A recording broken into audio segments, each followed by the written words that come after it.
Hoje eu quero falar que a maturidade é demonstrada pelo fato de sermos parecidos com Jesus. Eu quero começar lendo, então, Romanos capítulo 8, versos 28 a 30. Romanos 8, 28 a 30, diz assim: Sabemos que todas as coisas cooperam para o bem daqueles que amam a Deus, daqueles que são chamados segundo o seu propósito. Porquanto aos que de antemão conheceu, também predestinou para serem conformes à imagem de seu Filho, a fim de que ele, Jesus, seja o primogênito entre muitos irmãos. E aos que predestinou, a esses também chamou, e aos que chamou, a esses também justificou. E aos que justificou, a esses também glorificou.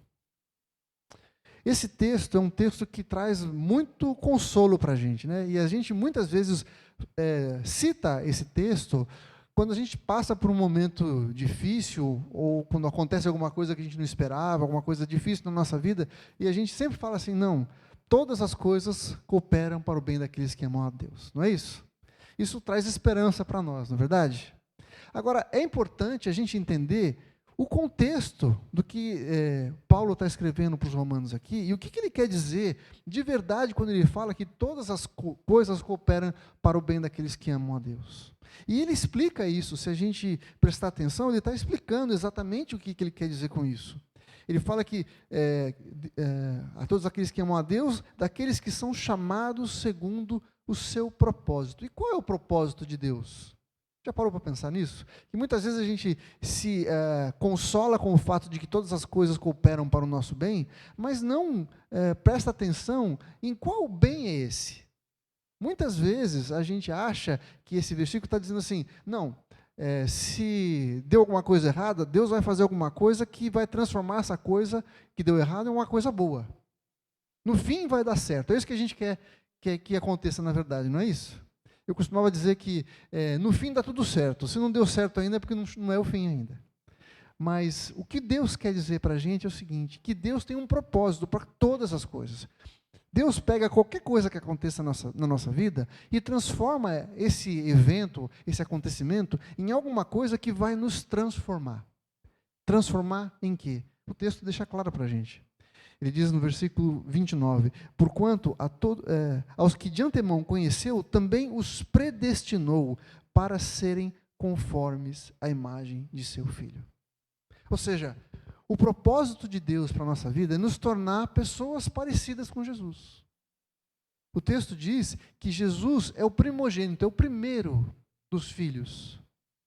E nós somos os outros irmãos que vêm depois. E temos em Jesus o alvo daquilo que nós devemos ser. Então, o propósito de Deus em cada uma das coisas que acontece com a gente é nos tornar mais parecidos com Jesus. É difícil muitas vezes a gente passar pelas provações, pelas dificuldades, pelas crises, porque a gente não consegue entender e visualizar a cena geral, o big picture, né? Aquilo que está por trás de tudo que está acontecendo. Mas Deus, na sua sabedoria, na sua onisciência, é capaz de entender e preparar cada um dos acontecimentos da nossa vida, de forma que esses acontecimentos nos levem a nos tornarmos mais parecidos com Jesus. Deus quer que a nossa vida seja transformada, como uma pedra preciosa que precisa ser polida e esculpida para que ela possa refletir toda a luz e a luminosidade, a glória. Assim o Senhor quer fazer na nossa vida. Mas para isso, muitas vezes, nós precisamos ser moldados e polidos e passar por situações que vão nos levar de um patamar para o outro. Muitas vezes, você deve ter passado por alguma coisa do tipo... se você está num emprego que é bem legal, que você ganha bem, que você está numa condição confortável, qual é o incentivo que você tem para sair desse emprego? Não é verdade? Mas muitas vezes esse trabalho está roubando de você a possibilidade de um crescimento, ou talvez esteja roubando o seu tempo com a sua família, e a gente não toma uma decisão porque está, de certa forma, confortável. E muitas vezes... aquilo que a gente achava que seria uma tragédia, você ser demitido, por exemplo, acaba se tornando uma grande bênção. Porque Deus usa uma situação como essa para nos levar a novos patamares, a lugares diferentes que a gente não alcançaria, ou não chegaria, ou não iria, se de fato a gente não fosse chacoalhado. E Deus está falando para a gente que Ele pega cada uma das circunstâncias pelas quais a gente passa e nos leva a um novo patamar. Ele quer transformar a nossa vida, e o bem que o texto está falando aqui tem a ver com o fato de sermos transformados e levados a ser mais parecidos com Jesus. Tiago, um dos discípulos de Jesus, escreveu assim na sua carta. Vou ler para você, Tiago 1, de 1 a 4. Ele diz assim: Tiago, servo de Deus e do Senhor Jesus Cristo, as 12 tribos que se encontram na dispersão, saudações. Ele fala: oi gente, tudo bem? Em seguida, a primeira coisa que ele fala é o seguinte: tende por motivo de grande alegria o passardes por várias provações, sabendo que a provação da vossa fé, uma vez confirmada, produz perseverança. Ora, a perseverança deve ter ação completa, para que sejais perfeitos e íntegros, em nada deficientes. Ele escreve uma carta, e a primeira coisa, depois que ele faz a sua saudação, fala: oi gente, tudo bem? Ele fala assim: olha, fiquem alegres por passarem por provações. Gente, não tem coisa mais maluca do que alguém falar para você ficar feliz de estar passando pelo aperto. Faz sentido isso? Não faz, né? Por quê? Porque Tiago está entendendo e está vendo lá na frente a consequência e o resultado daquela aprovação. Ele sabe que aquela aprovação vai nos levar a um novo patamar. Qual é? Para que sejais perfeitos e íntegros, em nada deficientes. Ou seja, a aprovação, a dificuldade nos leva a nos tornarmos mais parecidos com Jesus. Leva a tirar tudo aquilo que atrapalha o nosso relacionamento com Deus, tudo aquilo que impede da gente viver uma vida plena. Gente, uma transformação dá trabalho. Uma transformação exige, muitas vezes, dor. Já ouviu falar de dor do crescimento? Crescer dói, faz parte, mas se a gente não passar por esse momento de dor, a gente não alcança o crescimento. E o que eu quero falar para vocês hoje é que nós precisamos enxergar o fato de sermos levados a parecer mais com Jesus, algo que vai produzir bênção na nossa vida.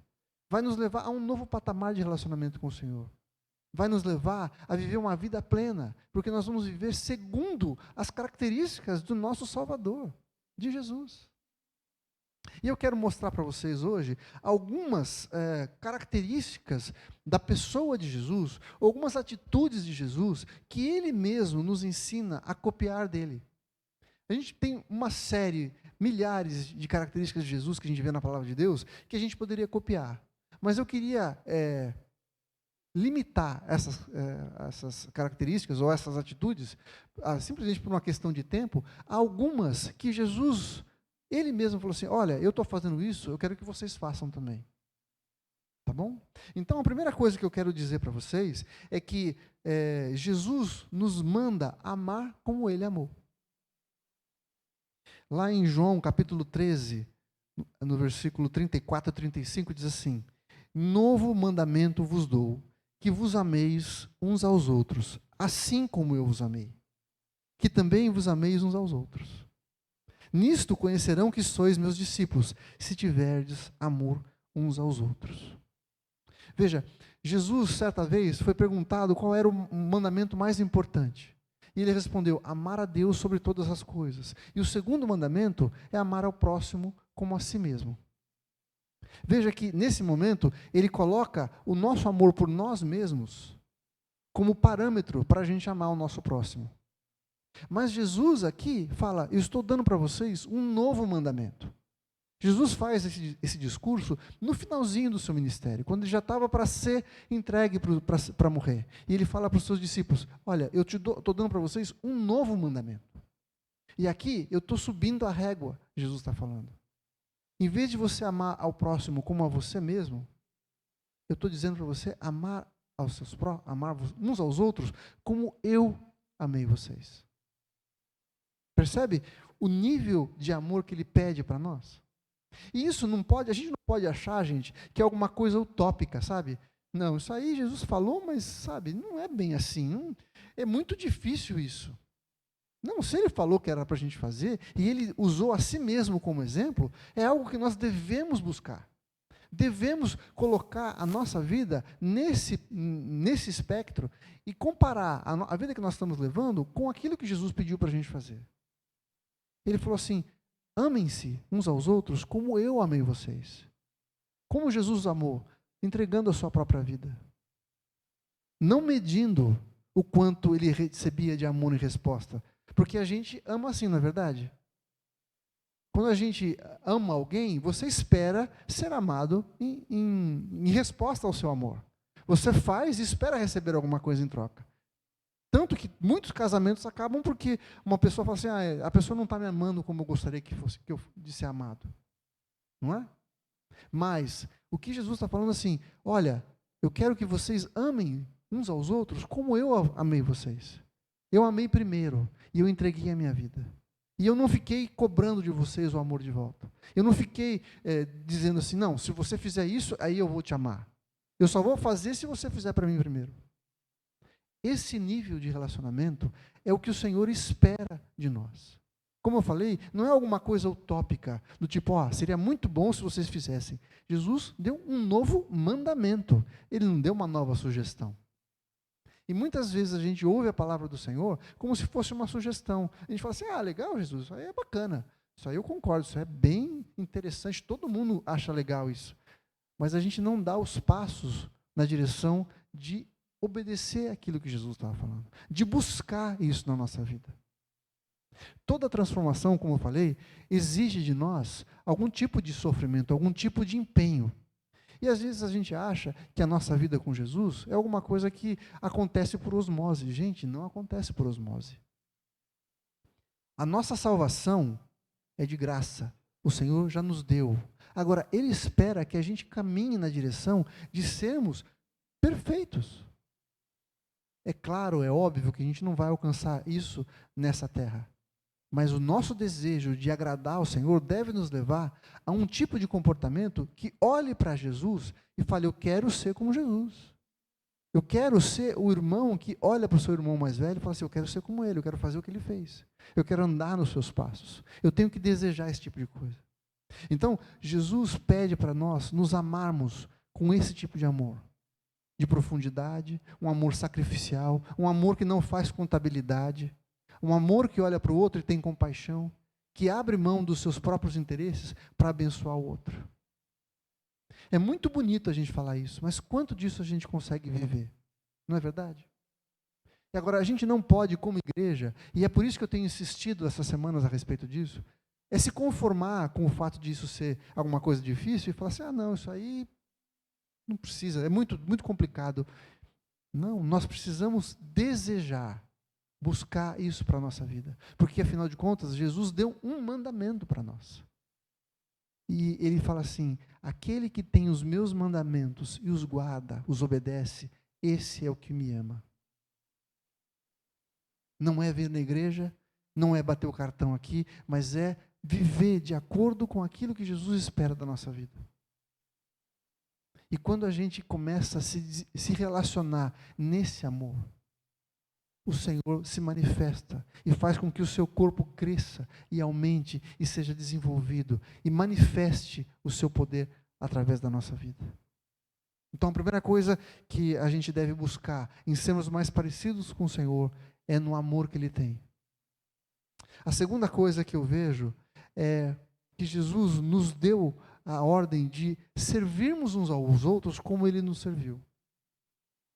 Lá em João capítulo 13 também, a partir do verso 1, diz assim: ora, antes da festa da Páscoa, sabendo Jesus que era chegada a sua hora de passar deste mundo para o Pai, tendo amado os que estavam no mundo, amou-os até o fim.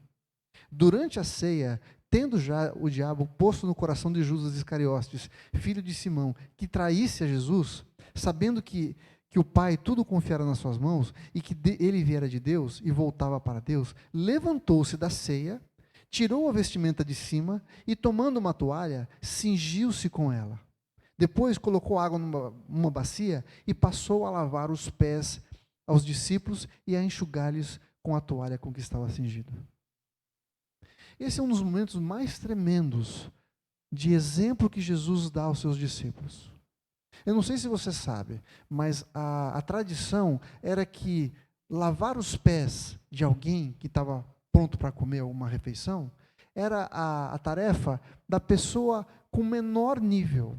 Era o servo mais insignificante da casa. Era a pessoa com menos posição que era responsável por lavar os pés dos convidados. Jesus assume a posição do servo menor, daquele que tinha a menor importância, e faz algo para os seus discípulos. Algo que é uma atitude humilhante, você lavar os pés de alguém.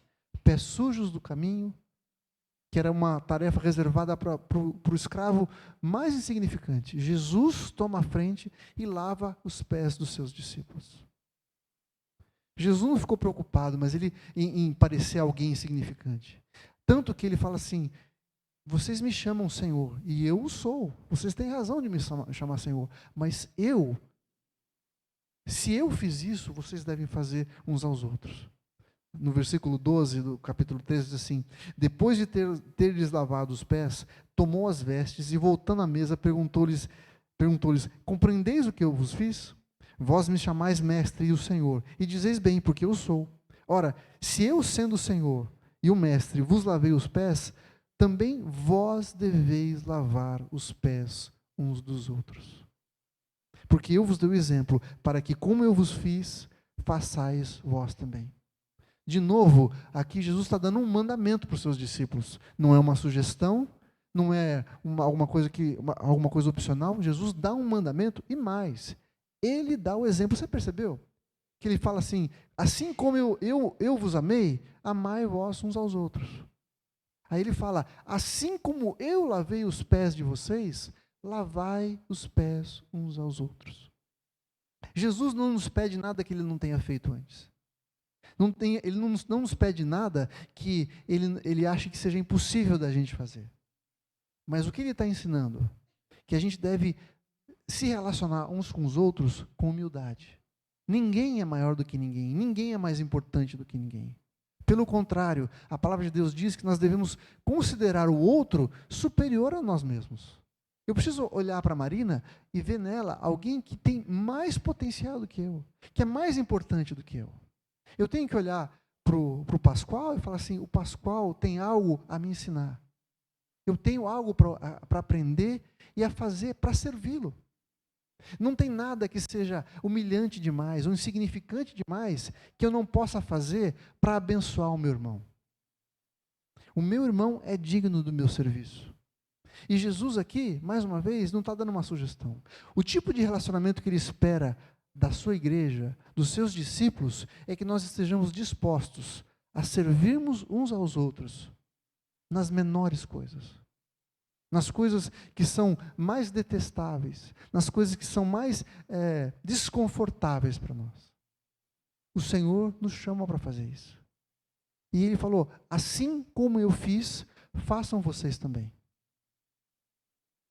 Ser parecido com Jesus é amar como Ele amou, é servir como Ele serviu. A nossa maturidade, então, vai ser medida pelo quanto nós estamos agindo da mesma forma como Jesus agia. Se nós queremos ser parecidos com Jesus, precisamos olhar para Ele e buscar ter o desejo de fazer aquilo que Ele fazia. Em terceiro lugar, no perdão. Temos que ser parecidos com Jesus na maneira como Ele perdoou. Lucas capítulo 23, versos 33 e 34, relata o momento em que Jesus está na cruz, sendo crucificado. Ele diz assim: quando chegaram ao lugar chamado Calvário, ali o crucificaram, bem como os malfeitores, um à direita e outro à esquerda. Contudo, Jesus dizia: Pai, perdoa-lhes, porque não sabem o que fazem. Jesus não desejou a punição merecida para aquelas pessoas que estavam crucificando a Ele mesmo. Pelo contrário, Ele intercede a Deus, pedindo que o Pai os perdoasse. Em Colossenses, capítulo 3, verso 13, diz assim: suportai-vos uns aos outros e perdoai-vos mutuamente, caso alguém tenha motivo de queixa contra outro. Assim como o Senhor Jesus vos perdoou, assim perdoai também vós. Às vezes a gente categoriza as ofensas contra nós e fala assim, não, isso aqui dá para perdoar. Não, agora, isso aqui, você há de convir comigo que não dá para perdoar a pessoa. Você já não pensou assim? Puxa vida, isso que a pessoa fez comigo não dá para perdoar. Isso aqui, não. Sem chance. É assim que Jesus agiu com seus discípulos? É assim que Jesus agiu conosco? É assim que Jesus age com você? Assim como o Senhor perdoou, perdoai vós. Jesus não ficou medindo. Jesus não ficou fazendo contabilidade. Não, mas você já fez isso 2 vezes. Caramba, você chegou atrasado de novo e está me pedindo perdão? Ah, não. 3ª vez que você pisa na bola comigo? Ah, não, agora já deu. Ah, a 4ª vai. A 4ª é a última, hein? É assim que Jesus fez? Por que a gente acha que tem o direito de fazer esse tipo de contabilidade? Por que a gente acha que tem o direito de falar, não, isso aqui eu perdoo, isso aqui eu não vou perdoar, não. Esse eu perdoo, e aquele lá não perdoo. Por que a gente olha para as pessoas e fala assim, esse cara, sem chance, não tem perdão? Qual é o parâmetro que a gente deve usar para o limite do perdão? O parâmetro é Jesus. E ele falou, assim como o Senhor nos perdoou, perdoai vós. Jesus de novo deu o exemplo. Ele não fez nada, que não nos pediu nada que ele não tivesse feito antes. Gente, a gente não pode achar que essas coisas são coisas utópicas, coisas bonitas de serem faladas no púlpito, mas difíceis demais para serem vividas no dia a dia. Se a gente ouve isso e não coloca em prática, e não tem o desejo, não é confrontado com o fato da gente não estar vivendo isso, e a gente acha que isso está tudo bem, a gente não está vivendo a vida que o Senhor quer que a gente viva. Ele está nos chamando para um amadurecimento. E como eu falei, amadurecer dói e dá trabalho. Mas esse é o propósito de Deus para nós. E Deus vai usar tudo o que Ele precisar para nos tornar pessoas maduras. Para nos levar para o seu reino santos, inculpáveis e irrepreensíveis, é o que diz lá no livro de Judas. Esse é o propósito de Deus para nós. Você pode aceitar isso por bem, ou pode insistir em não receber essa orientação do Senhor. Olhe para cada uma das provações pelas quais você passa e alegre-se, como o Tiago falou, pelo fato de que essas provações estão te levando para um novo patamar. E olhe para esses mandamentos de Jesus de uma maneira positiva, falando, Senhor, eu não estou agindo assim, mas é isso que o Senhor tem para mim, então eu quero cumprir, eu quero te obedecer, eu quero fazer a tua vontade. Eu quero ser levado para um novo patamar. Jesus contou a história daquele credor que foi perdoado pelo seu Senhor, que devia uma fortuna impagável. O texto lá de Mateus diz que essa pessoa devia 10.000 talentos. 10.000 talentos, gente, se fosse hoje, seria alguma coisa do tipo assim, 200 bilhões de trilhões. É uma coisa assim, um número que não faz sentido para a gente. É muito, muito, muito, muito, muito dinheiro. Jesus estava querendo dizer o seguinte, essa dívida que ele tinha era impagável, ponto. E esse homem é levado para os tribunais e ele clama pelo perdão. E ele é perdoado. Mas ele tinha também um credor, alguém que devia para ele 100 denários, que comparativamente era nada, era dinheiro de bala. Mas esse homem não perdoa aquela pessoa que devia para ele. E Jesus diz que porque ele não perdoou, ele foi levado aos tribunais e perdeu tudo que ele tinha. Jesus está ensinando que o perdão é algo que deve fazer parte da nossa vida. Que nós devemos olhar para a nossa dívida para com Deus e avaliar que Ele nos perdoou de tudo que nós tínhamos de dívida para com Ele. Portanto, nós não temos o direito, é isso que esse texto ensina, nós não temos o direito de cobrar nada de ninguém, porque tudo já nos foi perdoado. Então, o Senhor nos leva então a necessidade de perdoarmos também uns aos outros e fazer disso o nosso modo de vida. Eu tenho mais 2 modelos para falar para você. O primeiro desses 2 é na humildade. Lá em Filipenses capítulo 2, versos 2, de 15 a 11, diz assim: Tende vós o mesmo sentimento que houve em Cristo, Pois ele, subsistindo em forma de Deus, não julgou como usurpação o ser igual a Deus. Antes, a si mesmo se esvaziou, assumindo a forma de servo, tornando-se em semelhança de homens e reconhecido em figura humana. A si mesmo se humilhou, tornando-se obediente até a morte e morte de cruz. Jesus abriu mão de toda a sua glória, de estar ao lado de Deus, de estar na eternidade, tendo todo o louvor dos anjos, na presença de Deus, para se tornar homem e morrer na cruz de uma maneira terrível no nosso lugar. E aqui o texto diz para a gente ter em nós mesmos o mesmo sentimento que houve em Cristo Jesus, de se humilhar, de abrir mão das suas prerrogativas, dos seus direitos, dos seus bens, daquilo que ele tinha, que era dele. Ele abriu mão de tudo que ele tinha para servir a nós. Então, ele nos chama a sermos humildes como ele foi. E humildade é uma coisa que é vista como uma fraqueza muitas vezes. Mas, na verdade, humildade é um sinal de que você não depende da aprovação de ninguém. A nossa aprovação está no Senhor. Jesus, quando abriu mão de toda a sua glória e morreu uma morte de cruz, ele sabia que o Pai estava validando.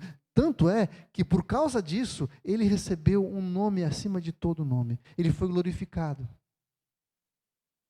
E eu não estou querendo aqui levar você a achar que porque você vai se humilhar, você vai ser glorificado. Mas o texto diz para a gente ter o mesmo sentimento que houve em Jesus.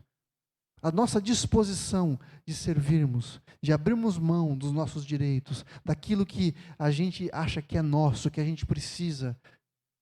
A nossa reputação, muitas vezes, os nossos bens, os nossos direitos, para fazer a vontade do Senhor.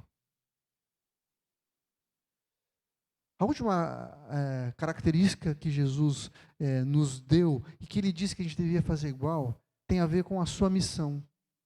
A mesma missão que Jesus recebeu da parte de Deus, ele fala para a gente fazer da mesma forma.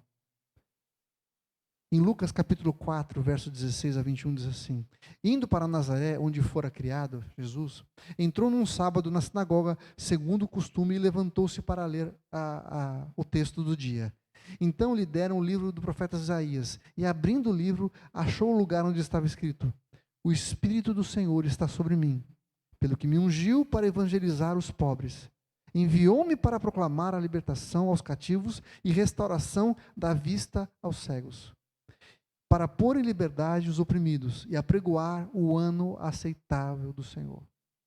Tendo fechado o livro, devolveu ao assistente e sentou-se. E logo todos na sinagoga tinham os olhos fitos nele. Então passou Jesus a dizer-lhes: Hoje se cumpriu a escritura que acabais de ouvir.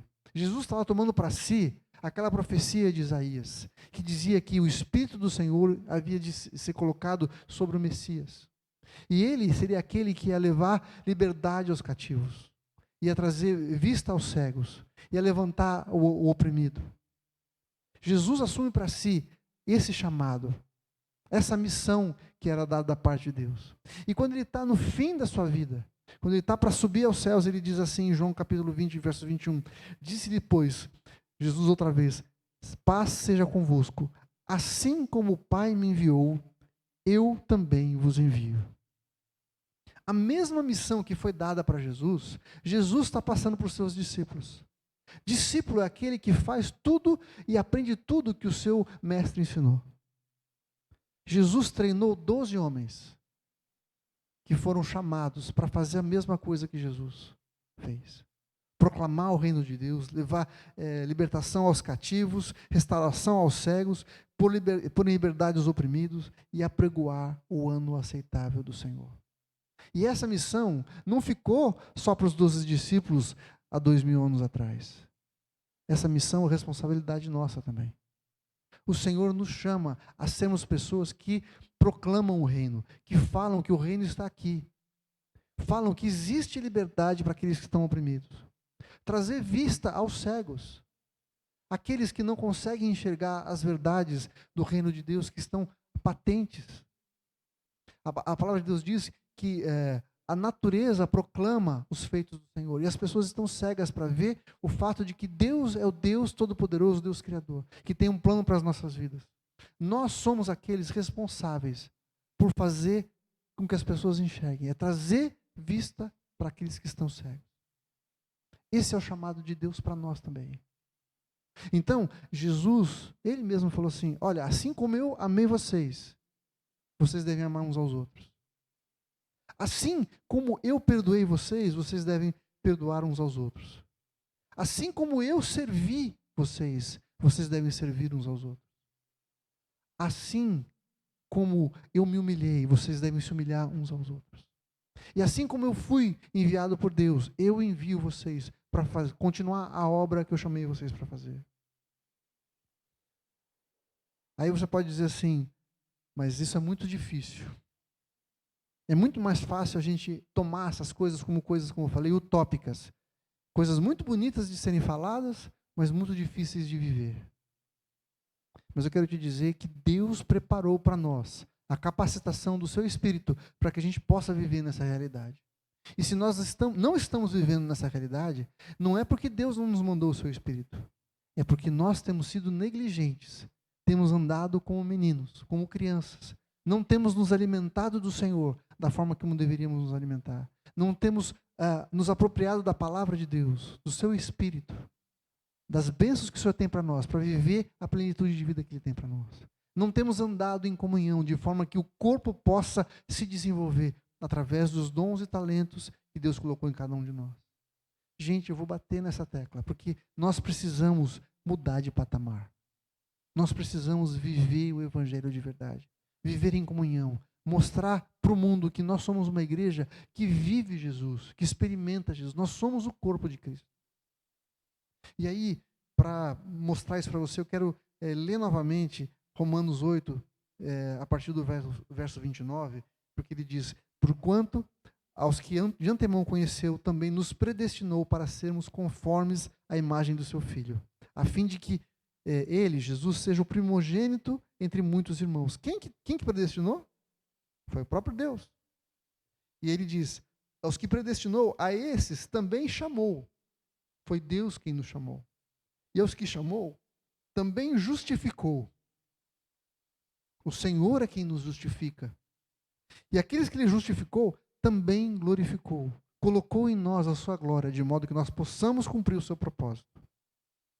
Filipenses 1,6 diz: estou certo, plenamente certo, de que aquele que começou a boa obra em vós há de completá-la até o dia de Cristo.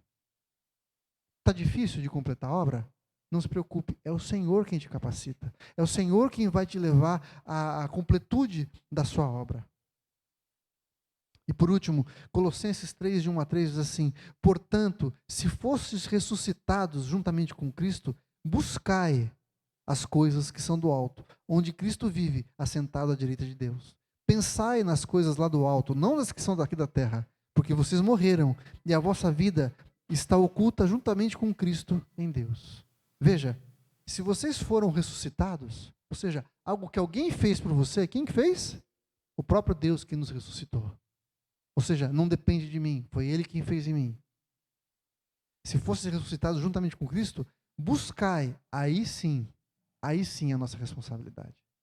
Nós fomos ressuscitados em Cristo. Ele fez isso por nós e na nossa vida.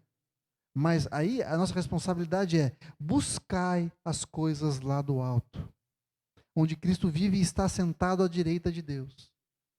E pensai nas coisas que estão lá do alto, não nas coisas que são daqui da terra. A gente não vai amadurecer, a gente não vai alcançar o nível de plenitude que o Senhor tem para nós, a gente não vai ficar parecido com Jesus se a gente ficar com os nossos olhos no nosso dia a dia aqui, nas coisas desse mundo, nos valores desse mundo, nas prioridades desse mundo. Os nossos olhos têm que estar no Senhor. A nossa expectativa tem que estar no Senhor. O nosso prêmio tem que estar no Senhor. Quem corre, corre visando um alvo, olhando para um alvo. Se o nosso alvo for nessa vida terrena, a gente não vai chegar onde a gente tem que chegar. A gente precisa olhar para Jesus. Se Ele nos ressuscitou, e foi um trabalho da parte do Senhor, a nossa responsabilidade é buscar do Senhor. De modo que nós colaboremos com Ele nesse processo de crescimento. Olhar para o Senhor, lembrar-se que foi Ele que fez a obra em nossas vidas. João 1,12 diz assim: mas a todos quantos receberam, deu-lhes o poder de serem feitos filhos de Deus, a saber, os que creem no seu nome. E aí Romanos 8,17 diz: ora, se somos filhos, somos também herdeiros. Herdeiros de Deus e co-herdeiros com Cristo. Tem noção da grandeza que é isso? Jesus é o primogênito, mas nós somos os outros irmãos, também herdeiros com Ele, da obra e das bênçãos que o Senhor tem para a nossa vida. Se nós queremos viver uma vida de plenitude, de maturidade, nós precisamos olhar para o propósito de Deus para nós, que é nos tornar parecidos com Jesus. E a nossa maturidade vai acontecer na medida em que nós obedecemos Jesus, em amarmos uns aos outros como Ele nos amou, a servirmos uns aos outros como Ele nos serviu, a perdoarmos uns aos outros como Ele nos perdoou, e incorporarmos a visão e a missão de Jesus na terra e cumpri-la com tudo que somos, com tudo que temos. Isso vai nos levar à maturidade de verdade. Isso vai fazer com que a nossa igreja seja uma igreja exuberante, uma igreja relevante, que faz diferença onde nós estamos. Aonde você estiver, as pessoas vão saber que existe alguém que conhece a Deus. As pessoas vão ver o poder de Deus na nossa vida, gente. Nós vamos mostrar para as pessoas que nós somos diferentes, não porque nós somos melhores que qualquer outra pessoa, mas porque temos o poder de Deus na nossa vida. Porque fazemos parte de um corpo que nos sustenta, que nos ajuda, que nos faz crescer, que nos capacita, que nos leva para um novo patamar. O Senhor quer fazer de nós pessoas maduras. Queria pedir para você fechar seus olhos.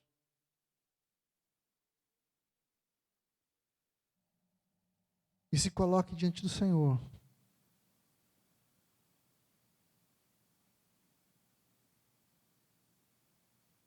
E deixa o Espírito de Deus falar com você.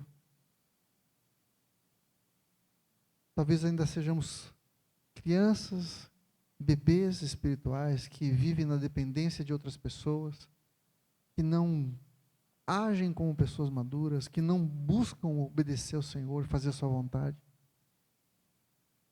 Mas hoje é o dia, o momento do Senhor transformar a nossa vida. Da gente tomar uma decisão de falar: Senhor, eu quero crescer. Eu quero sair da adolescência, eu quero chegar na maturidade, eu quero chegar à plenitude de Jesus, eu quero ser parecido com Jesus. Senhor, na nossa força, no nosso braço, nós não podemos fazer. A única coisa que nós podemos fazer é buscar as coisas do alto, olhar para as coisas do alto, pensar nas coisas do alto e confiar que o Senhor é poderoso para nos limpar de toda injustiça, colocar sobre nós a justiça de Jesus conquistada na cruz. Obrigado, Senhor, porque o Senhor nos fez teus filhos. Obrigado porque foi o Senhor que nos ressuscitou, e isso nos garante, Senhor, que estaremos com o Senhor. Obrigado, Deus, porque o Senhor não perdeu nenhuma batalha, nenhum dos teus propósitos, nenhum dos teus planos pode ser frustrado.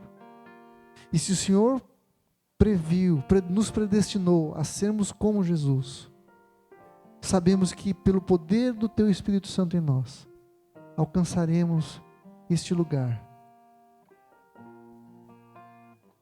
Nos prepara, Senhor, para encontrar com o Senhor, para olharmos para o Senhor face a face. Deus, que esperança maravilhosa, poder saber que um dia estaremos diante do Senhor, o nosso amado, o nosso Senhor, o nosso Salvador. Aquele que nos amou, que nos perdoou, que lavou os nossos pés. Muito obrigado, Jesus. Nós ansiamos por esse dia. E enquanto aguardamos a Tua vinda, aguardamos o nosso encontro com o Senhor, queremos viver a nossa vida aqui, para glorificar o Teu nome, para manifestar o Teu poder, a Tua graça, o Teu amor, a Tua justiça, o Teu cuidado. Queremos honrar o Teu nome com tudo o que fazemos. Por isso eu quero pedir que o Senhor nos capacite, que o Senhor nos faça deixar todo o pecado. Queremos nos arrepender, Senhor, de tudo aquilo que entristece o teu coração, tudo aquilo que te desagrada. Nos capacita, nos fortalece, Senhor, para alcançarmos esse lugar. Só podemos através do teu poder, do teu Espírito Santo em nós. Obrigado porque o teu Espírito habita em nós e nos capacita e nos leva a esse tipo de vida e de comportamento. Dependemos do Senhor, reconhecemos que precisamos do Senhor e te agradecemos pelo que o Senhor tem feito. No nome de Jesus, Pai, eu oro pelos meus irmãos que estão aqui, que precisam do teu toque, que precisam, Senhor, ser consolados. Talvez alguns tenham desistido de viver uma vida que te agrada, porque acham muito difícil, Senhor. Mas o Senhor traz esperança para nós hoje. Obrigado, Senhor, porque temos no Senhor não só o exemplo, mas a motivação e a capacitação para sermos fiéis ao Senhor e te darmos o nosso melhor. Nós oramos e te agradecemos no nome de Jesus. No nome de Jesus. Tomamos posse, Senhor, daquilo que o Senhor tem reservado para nós. Nós concordamos com o Senhor que nós seremos parecidos com Jesus, nos tornaremos parecidos com Jesus. Obrigado porque todas as coisas contribuem para o bem daqueles que amam a Deus, que foram chamados segundo o seu propósito, o propósito de sermos parecidos com Jesus. Louvamos o teu nome, no nome de Jesus. Amém.